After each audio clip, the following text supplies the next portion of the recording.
Que Dios les bendiga y les guarde. Queridos hermanos, qué gustazo, qué alegría saludarlos hoy domingo 1 de octubre. Recibimos un nuevo mes y estamos casi terminando la serie Encuentros con Jesús. Hoy es el penúltimo día, mañana se acaba esta serie de devocionales. Estamos en el día 45, ha sido larga esta serie, pero creo que ha sido de muchísima bendición estar encontrándonos con Jesús cada día, analizando estas escenas, viendo al Maestro Jesús hablar, sanar, hacer tantas cosas, enseñarnos cosas tan importantes. Espero que ustedes hayan experimentado esto bonito de imaginarse a Jesús, las escenas de Jesús y de verdad salir de esta serie de devocionales conociendo más a nuestro Maestro.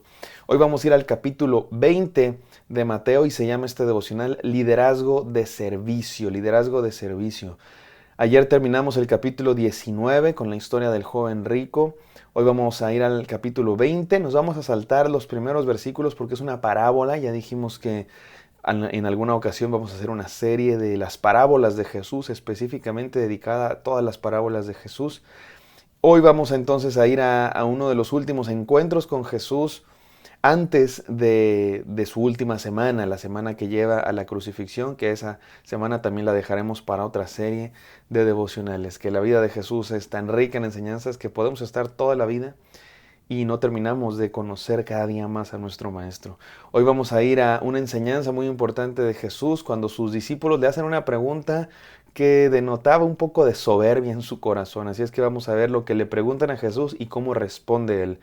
Vamos a Mateo 20 del 17 al 28, no sin antes orar.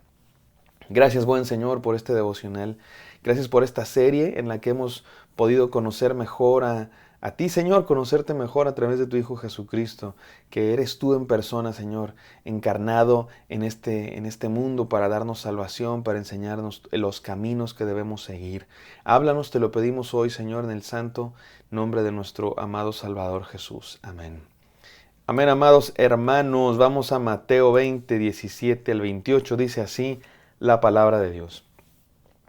Subiendo Jesús a Jerusalén, ya se están dirigiendo hacia Jerusalén. Recuerdan que vienen de Galilea, el norte, y han estado caminando desde hace un par de capítulos hacia Jerusalén. Y bueno, poco a poco se van acercando a Jerusalén. Y dice Jesús, dice el Evangelio de Mateo, tomó Jesús a sus 12 discípulos aparte en el camino y les dijo, es probable que iba Jesús no solamente con sus 12 discípulos, sino con mucha gente que iba precisamente a Jerusalén para celebrar las fiestas judías. Pero Jesús toma a sus discípulos aparte y les dice lo siguiente. He aquí subimos a Jerusalén, y el Hijo del Hombre será entregado a los principales sacerdotes y a los escribas, y le condenarán a muerte. Y le entregarán a los gentiles para que le escarnezcan, le azoten y le crucifiquen, mas al tercer día resucitará. Esta es la tercera vez que Jesús profetiza su muerte. Está preparando a sus discípulos. Y sus discípulos poco a poco van entendiendo. ¿Se acuerdan que la primera vez se resistieron, más se opusieron a Jesús al grado de que Jesús dijo, quítate de mí, Satanás? La segunda vez no se le opusieron, solo se pusieron tristes. En esta ocasión no vemos que haya mucha resistencia, parece que están aprendiendo, parece que están entendiendo que esto va a pasar, aunque todavía no del todo bien. Vamos a ver que tienen miedo después y ahora vamos a ver la pregunta que le hacen estos dos discípulos. Dice así, sigue diciendo la palabra de Dios. Entonces se le acercó la madre de los hijos de Zebedeo con sus 2 hijos, postrándose ante él y pidiéndole algo. Él le dijo, ¿qué quieres? Y ella le dijo, ordena que en tu reino se sienten estos 2 hijos míos, el uno a tu derecha y el otro a tu izquierda. En el Evangelio de Marcos se nos dice que fueron ellos, los discípulos, los que hicieron esta petición. Aquí en Mateo se nos dice que fue la mamá. La verdad es que fueron los 3, eso es probablemente lo más seguro que pasó, ¿no? Los 3 tenían esta intención, los discípulos mandaron a la madre por delante, aunque ellos eran los que estaban haciendo la petición. Prueba de ello es que Jesús le responde a ellos y no solo a la mamá. ¿Qué pedía la mamá y qué pedían estos 2 discípulos, Juan y Jacobo? Estar a la izquierda y a la derecha de Jesús cuando Él venga en su reino. ¿Era algo bueno o malo?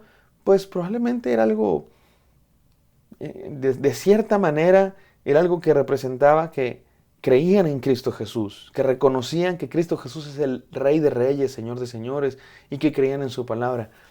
Pero tenían un entendimiento inadecuado de lo que significa seguir a Cristo Jesús.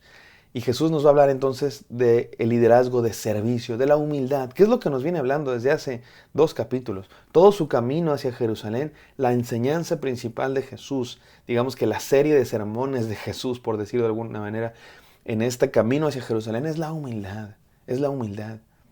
Dice Jesús, si yo, que soy hijo de Dios, vine a servir a los demás, también ustedes tienen que servir a los demás. Miren la respuesta de Jesús.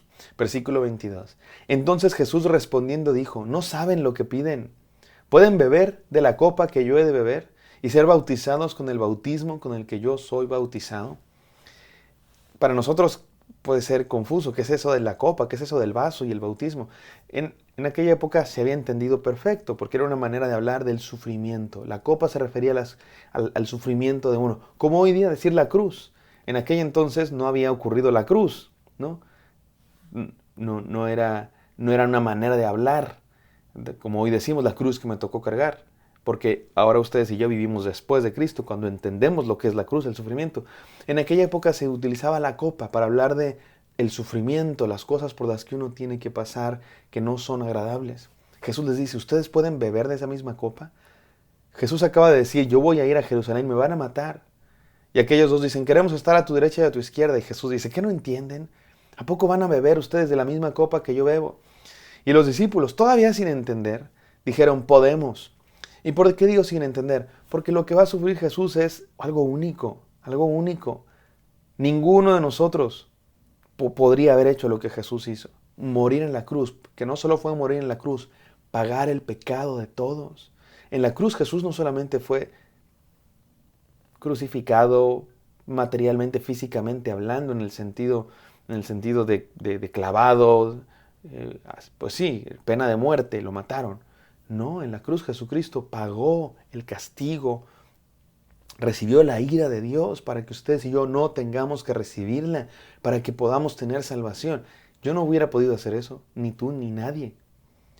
Sin embargo, ellos, y me gusta su respuesta, honestamente, más allá de que estén equivocados, más allá de que a lo mejor hay un poco de soberbia y anhelo de poder, aunque también fe en Cristo Jesús, tienen ahí un entendimiento inadecuado, pero su actitud es de entrega. Dice Jesús, ¿pueden ustedes sufrir lo mismo que yo? Ellos dicen, podemos. Me encanta la actitud, me encanta la disposición a entregarse por Cristo. Su manera de pensar no es la más correcta, pero su actitud de entrega a Jesús, sí. Dicen, podemos. Y Jesús les dijo, versículo 23, a la verdad, de mi vaso beberéis, y con el bautismo que yo soy bautizado seréis bautizados. Pero el sentaros a mi derecha y a mi izquierda no es mío darlo, sino aquellos para quienes está preparado por mi Padre. Dice Jesús, sí, van a sufrir. Ahora, no lo mismo que Jesús, porque Jesús sufrió la ira de Dios y pagó por el pecado de todos, pero ustedes también van a sufrir como mis discípulos. Y efectivamente eso es lo que pasó. Jacobo fue el primer discípulo que recibió el martirio, el primero de los 12 apóstoles. Juan probablemente fue el último. Y hay varias historias de cómo murió Juan. No sabemos exactamente cómo. Hay quienes dicen que sí fue martirizado, hay quienes dicen que sí fue martirizado, pero no murió en el martirio, sino después murió porque Dios lo salvó del primer intento de martirio. Hay muchas historias al respecto. No está en la Biblia, así es que no es necesario afirmar ni una ni otra, pero el punto es que sí sufrieron por Jesús, fueron perseguidos. Y los discípulos de Jesús van a ser perseguidos. ¿Y sabes qué? Es normal. Si crucificaron a nuestro Maestro, que no nos crucifiquen a nosotros también. Y está bien. Y está bien. Porque no venimos a este mundo simplemente a hacer lo que se nos dé la gana, en cuestión de placeres terrenales. No, venimos a tener el placer más grande que existe, que es entregarnos por completo a Él. Y dice Jesús, pero yo no decido quién se sienta a mi derecha y a mi izquierda. No sé si en el cielo va a haber tal cosa como que alguien se sienta a su derecha o a su izquierda en la vida eterna. Probablemente no, y es exactamente lo que a lo mejor Jesús está diciendo, ¿no? Eso ni siquiera me toca a mí decidirlo porque probablemente, no sé, no sé cómo va a ser la vida eterna en cuestiones de tronos. Probablemente ni siquiera exista algo así. Y creo que es el punto de Jesús. Me parece a mí que Jesús no les va a explicar todo porque ni siquiera entendería, ¿no? Con los argentinos que dicen, es un sentimiento que no te lo explico porque no entenderías. Un poco así Jesús. ¿Cómo vamos a entender lo que va a pasar en la vida eterna si nuestro cerebro está limitado por este mundo? Pero algún día llegaremos. Pero miren lo que pasa después. Cuando los 10 oyeron esto, se enojaron contra los 2 hermanos. ¿Cómo que quieren estar a su derecha y a su izquierda?, dijeron los otros discípulos. Entonces Jesús, llamándolos, dijo: sabéis que los gobernantes de las naciones se enseñorean de ellas, y los que son grandes ejercen potestad sobre ellas. Mas entre vosotros no será así, sino el que quiera hacerse grande entre vosotros será vuestro servidor, y el que quiera ser el primero entre vosotros será vuestro siervo. Dice Jesús: en el mundo, la gente importante se sienta en tronos grandes y manda, y tiene la oficina más grande, y tiene más dinero, y tiene más autoridad y más poder, y les gusta, nos gusta escalar en la cadena alimenticia de la burocracia o de las empresas. Dice Jesús: entre mis seguidores no es así. Entre mis seguidores, el que quiera ser el mayor será servidor. Por eso no sé qué me da cuando de pronto dentro del cristianismo se habla mucho de liderazgo y consejos para ser un buen líder. Y todos esos consejos tienen que ver con esta idea mundana de estar encima de los demás y de mandar y de escalar más y de tener más poder y de tener más gente y de tener más influencia y de tener sí, algo de bueno se puede aprender en el sentido de que sí, queremos predicar el evangelio a más personas, pero nunca debemos olvidar, y menos hoy, que está tan de moda, esta clase de liderazgo cristiano de celebridad, de gente famosa, de gente que el interés es más gente, más dinero, más edificios, más comodidades, más suscriptores, más seguidores, más... El liderazgo de servicio, el liderazgo cristiano es de servicio, y servicio es la palabra literalmente esclavo, el liderazgo esclavo. Los líderes cristianos no fuimos llamados a tener seguidores, a tener fans, a tener mucho dinero, mucho poder, mucha autoridad, mucha influencia. Fuimos llamados a ser más servidores. El que quiera ser el mayor será el servidor. Y el que quiera ser el primero será el siervo de los demás. ¿Se nos olvidó esto? ¿Por qué no hacemos caso a lo que dice Jesús? ¿Dónde escondimos esa enseñanza de Jesús cuando yo escucho en el mundo cristiano hablar tanto de liderazgo, influencia, poder? Cuando lo que Jesús dice es: sean siervos. Sean siervos, sirvan a los demás. Y termina diciendo Jesús la mejor frase de todo este texto: como el Hijo del Hombre no vino para ser servido, sino para servir y para dar su vida en rescate por muchos.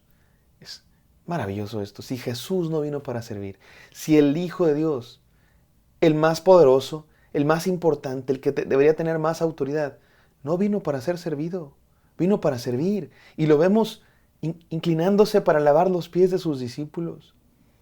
Y lo vemos extendiendo sus brazos en la cruz para morir por nosotros. ¿Cómo nosotros vamos a pretender hacer algo diferente a eso? Nuestro liderazgo no puede ser un liderazgo mundano que busca parecerse. De pronto hay conferencias, ¿no? Conferencias de liderazgo donde los que dan las conferencias son gente que ni cristianos son.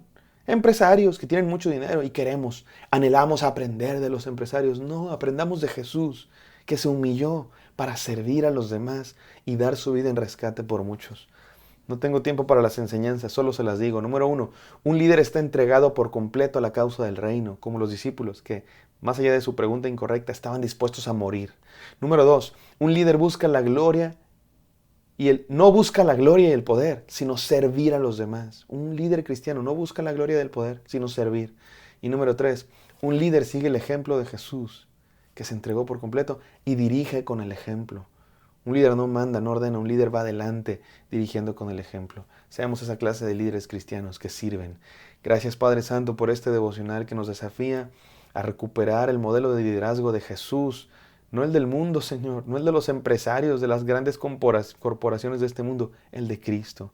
Permítenos ser así en el santo nombre de Jesús. Amén. Que Dios les bendiga, amados hermanos. Espero que esto haya sido de bendición para ustedes. Me encantaría encontrarlos el día de mañana. Bendiciones.